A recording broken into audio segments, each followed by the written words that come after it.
Very good afternoon to all of you. So, today in this course of power electronics, we are going to discuss single phase rectifiers. Okay.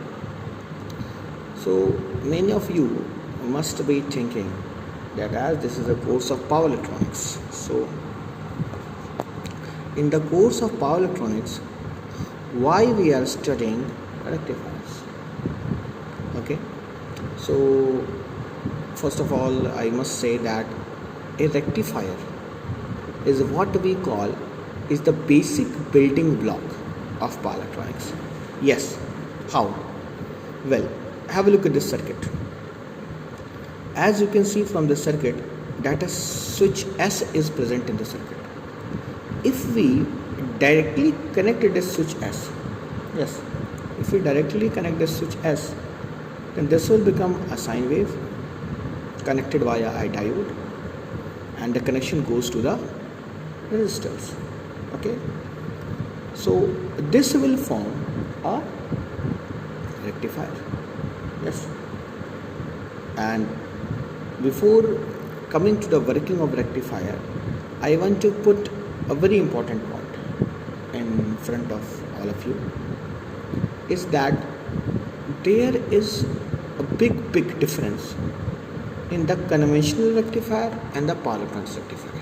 Yes, and if all of you have understood the course, then you can better relate that a rectifier, yes, a normal rectifier is nothing but a circuit in which the switching device works in the active region.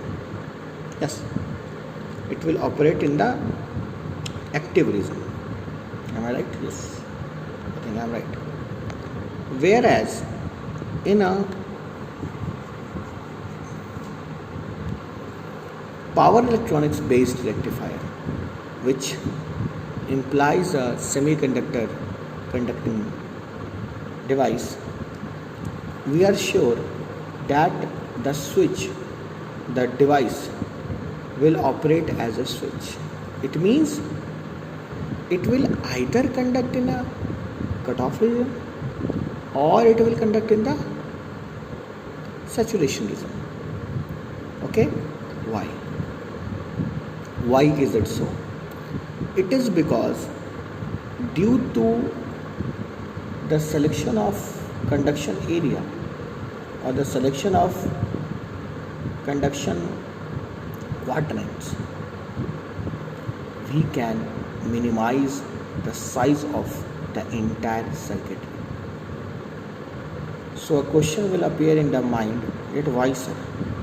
How you are going to reduce the size of the circuitry by merely changing the operating region? Okay, so it is not a big deal. First of all,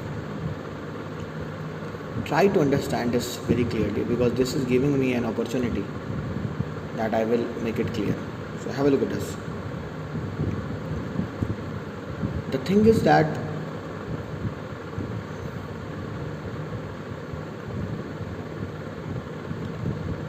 as the device is operating in the active region, in case of a analog electronic circuit, then the losses will be very high. Yes, the losses will be very high.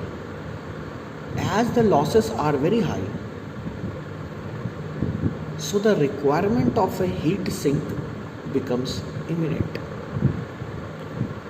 It means the circuit cannot work without a heat sink. The heat sink is required. The presence of those heat sink enhance the size of device, or excess area is required for the formulation, or what can I say, that formation of the circuit. Whereas in case of a power electronics device, Although heat sinks are required, but the heat sinks are quite smaller in area, smaller in size. So they will occupy a very small area on the chip. Okay. Thus, the area or the volume of the circuitry reduces. As the volume of the circuitry reduces, then we can be very sure that the device will be cheaper, cost effective. So I think I am quite clear why placing a thyristor instead of diode will give us a better rectifier. Now, as this lecture is about the rectifier, so just assume that this switch is closed at t equals to 0. This switch S1, S is closed at t equals to 0. So what will happen? The moment it is closed, the entire positive voltage will get applied across the load. Okay, I think it is quite clear. For the positive half cycle, as the entire load voltage gets connected across load for the entire positive cycle, then one thing is bound to happen. A voltage will appear across the load. That is, the entire positive cycle will appear across the load. So definitely a current will flow. Okay. That current will only last for the first half cycle.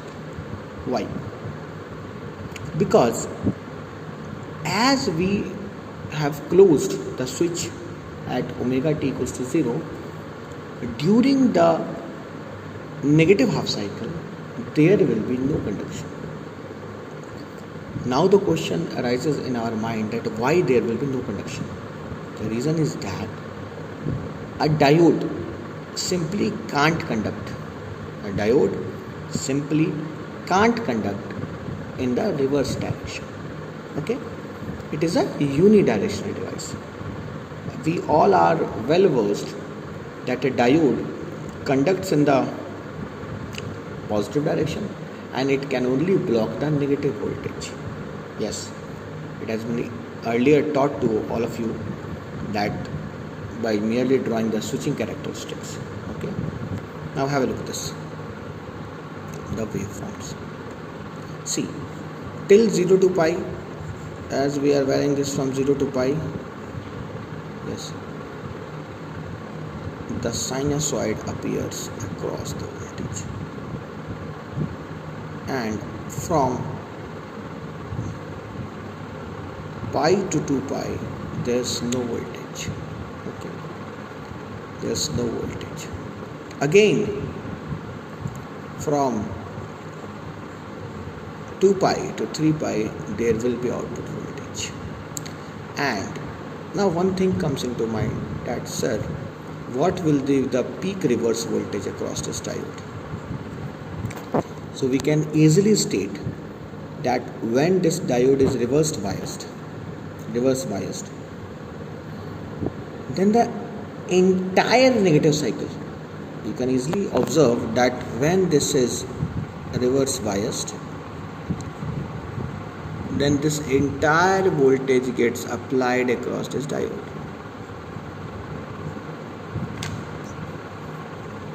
As a result of that, the diode is open circuit, but it will be subjected to a negative voltage, and that negative voltage will appear across the diode, and the peak of that negative voltage will give us the peak RMS value. Okay, the peak of the voltage that the device has to sustain. The rating of the diode is decided by that peak of reverse voltage, applied reverse voltage. Okay, so if you go to a shopkeeper and you ask that what is the voltage that is applied across this diode, the rating of a diode, then actually you are telling him or her the peak reverse voltage, the voltage that the diode can sustain in the reverse direction. That's it for today's lecture. Thanks a lot.